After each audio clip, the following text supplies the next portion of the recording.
high interest rates and crazy home prices, is buying a home in 2025 actually a smart decision, or should you wait? See, a lot of people are afraid to make that very decision right now because they're afraid of making a mistake. But here's the thing, waiting might be costing you more than you realize. Now, there are dozens of videos and commentaries around this very topic, and I've read a lot of them. The thing is with these commentaries is they all offer either predictions or their opinion of what they think is going to happen. I've yet to read one that actually walks you through the math of waiting. Today, I'm going to walk you through a real-life mortgage analysis on a property in Riverside, California, and break down the real numbers based on today's market so you can make the right move for you and your family. Now, before we get started, my name is Nathan LaRue. I am a mortgage expert and equity advisor in Southern California, and I help families every single day navigate the nuances of real estate, mortgage, and finance. I run a mortgage company called movemortgage.com.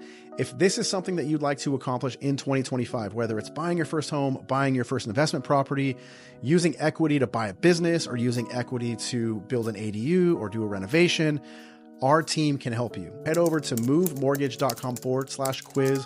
You can take a free, no obligation quiz that will help you assess whether or not your finances are viable to accomplishing that goal. There's no obligation, there's no cost. It's just a free quiz that I offer to families to help navigate through this and get clarity on step number 1. Look forward to connecting with you over there. Let's jump into the video. Now, the big elephant in the room is affordability. This article from January of 2023 said that in January 23, we saw the lowest affordability index in 40 years. And we haven't seen that really let up since rates started to go up in 2022. According to NAR, this is the National Association of Realtors, they have a tool that they use to measure the housing affordability index. And according to this breakdown, it shows that at the end of 2024, our score was still only 98. And for give you context, as that score increases, that is a stronger indicator of home affordability. Like in 2022, when we had strong affordability at the beginning of the year before they started to hike interest rates, we had a 108.8 affordability score. At the end of December, we were at barely 100.7. Now, something to note here is that we saw a little bit of an improvement in the affordability index in September of 2024 with a affordability score of 104.9 because rates during that period of time had come down to roughly 6.11%. So according to the NAR, the average rate for that month was 6.26%, and that is what drove the affordability score upward, indicating that it was a more affordable time. And the reason that that's important is because as interest rates go down, we saw a surge in mortgage demand, right? This chart is a composite index, which basically shows the correlation between mortgage applications or the demand for mortgage applications as it compares to mortgage interest rates. So in this blue area, this like shadowy area in the back part, that's the composite index. That's basically the demand for mortgage applications. This orange line is the trend of mortgage interest rates. And you'll see this chart goes all the way back to February 27th of 2021. It was very, very affordable. You see the orange line down here floating at the bottom. Average rates were like 2.9, 2.78, 2.7. It was an amazing time for mortgage rates at that time. As a byproduct, you'll notice this shadow has a very high composite index rating because of the demand for mortgage applications. Now, you'll notice that right here, it crossed over. And that was right when the Fed started to increase mortgage rates, or started to increase the Fed Treasury rates rather, and mortgage rates followed in suit as a byproduct. So you'll see right here on April the 4th of 2022, I have PTSD around that day because I remember this. They started to increase interest rates and we saw rates go on an upward trajectory after 2021, essentially shooting from like the low threes all the way up to over 5% in just a matter of like 3 months. So that's when it crossed over. And you'll notice that as rates went up, mortgage applications started to go down. Why is this important? Affordability is a big concern. And as the interest rates go back down, more applicants are going to come into the market pool, as we saw in this chart. As interest rates go down, you're going to see a surge in mortgage applications. As of right now, we have a modest affordability score, but we also have a market trajectory that shows that rates are starting to decline. Let me show you what I'm talking about. As of right this minute today, this recording is as of February 27th, we saw that mortgage interest rates were a market average of 6.79%. That's a market average based on national averages. Now, We also have seen that mortgage interest rates have fallen for 6 consecutive weeks as of today. So that shows us that rates are on a downward trend. Now, I study the bond. I know how to read these charts. And without getting too deep into the economics, we're hitting a little bit of a line of resistance. This line here is called a Fibonacci level. It's a ceiling of resistance. So this is where the mortgage-backed securities 6% coupon is trading. And we're starting to bump up along this line, which is going to give us some resistance. Translation, we're likely going to see interest rates continue to float right in this range for a little while. It gives a lot of home buyers an opportunity. Now, with that opportunity, you can negotiate for seller's credits, discounts on properties. We're seeing properties sit on the market a little bit longer. But as of February, moving into March, we're starting to see home buyer season open up a little bit and the market warm up a little bit because of that affordability score improving. Because rates have come down this month, we're going to see an improved affordability score from NAR next month when those numbers are finally released. And we anticipate that mortgage applications are going to continue to resurge and applications are going to come in more heavily over the coming months. Now, I found this property in Riverside, California here listed at $629. I'm going to use that example to plug into our cost of waiting analysis so we can show you what this looks like if you were to wait 6 months and a year. So this tool is a tool that we have access to that is called a real estate report card. This allows us to pull active property data for individual communities that show us demographic information. You'll see that down here, demographics by age. It shows us the homeowners and renters. It also gives us an affordability index rating or score for that specific community.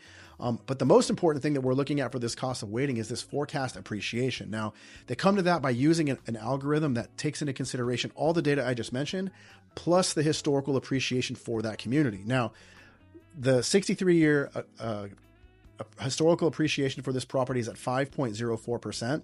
The 10-year is at 6.37%, and the 5-year is at 7.63%. Now, the 5-year, we want to make sure we take into consideration that the last 5 years, we've had double-digit appreciation in 2 of the last 5 years. In 2020 and 2021, we had higher than normal appreciation. Those are very abnormal for this particular market. So this algorithm is showing us that in 1 year, the average appreciation on this home is going to be 4.42%.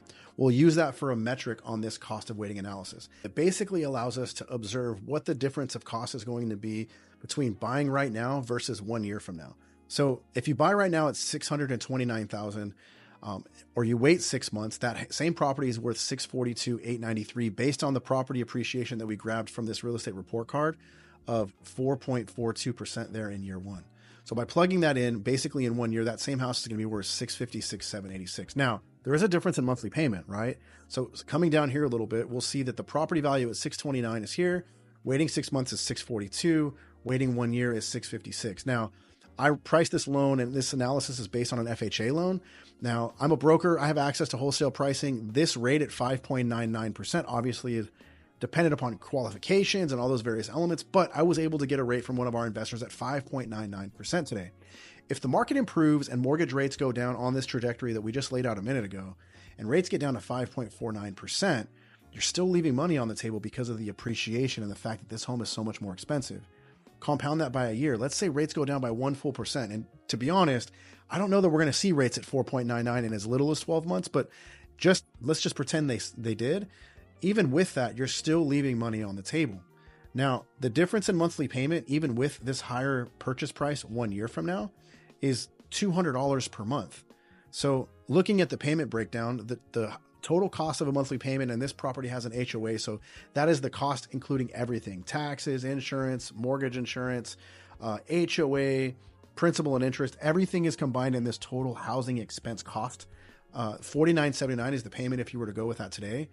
But if you waited 6 months, that payment is a little bit cheaper if rates get down that low, and you can get that qualify for that rate to $48.81. And if you wait 2 years or 1 year rather, that payment goes to $47.79. So it's really a difference of about $200. However, when you look at the actual appreciation of the property, and even though you're saving some money every single month, you're foregoing a lot of opportunity. In fact, by waiting 1 full year, if you were to take into consideration that $200 difference per month, basically equating $2,400, and then if you were to refinance it into that lower rate just a year from now, if rates got down to that 4.99, basically saying if you buy now but refinance later, the math on that, the cost for closing costs for a refi is about $4,000. you're still gaining $21,386 in overall equity, which puts you at a much more opportunistic equity position and a higher net worth position than if you were to wait that 12 months to save that $200 per month on your payment. So the strategy is, if you consider buying now, understand that you're buying this property with a temporary mortgage solution and that you want to position yourself to have a long-term finance solution in play when rates come down in the coming months or year. In addition to that, we have analysis, and you're like, Nathan, what if I just rented, man? Like, I just want to rent for 12 months. Let's say we rented. This is an analysis that I use to show the cost versus renting. Now, I pulled rents for this area from another tool that I have, and basically an average rent for a property that met this criteria of 2,800 square feet, property has 3 bedrooms, 3 baths, all that good stuff, or 1,500 square feet rather, 3 bedrooms, 3 baths. Based on that rent, I was able to determine that rents in that area are roughly $3,750 per month. So yeah, that's about $1,200 less expensive than if you were to own that property under the FHA loan scenario that I analyzed. But let's say you rented for 5 years. Something that a lot of folks don't talk about with renting is that your rent is only fixed for 12 months. Leases tend to be for a 12-month period. And at the end of that 12 months, landlords have the ability to increase your rents by up to 5% to keep up with the cost of living. So even though your rent starts at $3,750, every year it goes up incrementally by 5%, which is around $100 or so. So in a matter of a couple of years, that place that you're renting for $3,750 could easily be over $4,000 per month because of that rent increase annually. In addition to that, we're seeing rent insurance go up because of all the tragedies and the fires that we've seen throughout California and throughout the country. So these are costs that you want to consider when you're analyzing a rent to own analysis. Now, this rent to own analysis basically shows you that if you were to live in both of these places, apples to apples for 5 years, and this own scenario doesn't take into consideration refinancing at a lower rate, this is just straight up, if you stayed in that loan for 5 years, which I hope you won't, I'd recommend you don't do that. But let's just say you did, that cost over 5 years means that you're going to pay your principal down about $42,967 versus renting. You're going to give a landlord on 5% appreciation $248,653.41 over that same 5-year period of time. Now, the net worth difference, because of that property appreciation that I showed you here in the real estate report card and the principal buy down that I showed you, your total net worth position based on that property is $190,635.61, whereas you're basically building $0 of net worth by covering that rent cost. And this illustration is how the rich get richer and the poor get poorer. You're basically taking your rent and you're putting it in the pocket of your landlord so he can build equity, or they can build equity. Meanwhile, you're building $0. So that's the breakdown. As you can see, the math shows very clearly that the whole adage around, buy the home, date the rate type situation, I've heard that conversation a lot in our industry. It's actually sound advice, and it checks out with the math here. Now, obviously, you wanted to determine whether or not owning a home is within your financial capacity. Now, when I talk to clients through this decision, you want to look at the economy through 3 different layers. The first layer is the macro economy. That's what we're kind of talking about here. How does this market as a whole, interest rates as a whole, the Fed Treasury as a whole, the news articles that are being published, and the YouTubers and influencers that are talking about this concept, how are they addressing the macro economy and kind of understanding how this market is transitioning? But the middle economy is a little more important. That's where that real estate report card tool is so valuable. You want to look at your local economy to determine, are you in a place that has appreciation like we have here in Riverside, California, right? This real estate report card shows that we have property appreciation forecast for 5 years. In year 1, if you buy that home today at $629, in 5 years, that home is worth $786. Now, if you build equity and pay your principal down over that 5-year period, maybe you don't want to live here. Maybe you have more kids, or maybe you want to buy an investment property. You now have equity that you can use to deploy towards that purchase. So owning that property and playing the equity game is a more advantageous approach than just waiting for a lower interest rate and more affordability.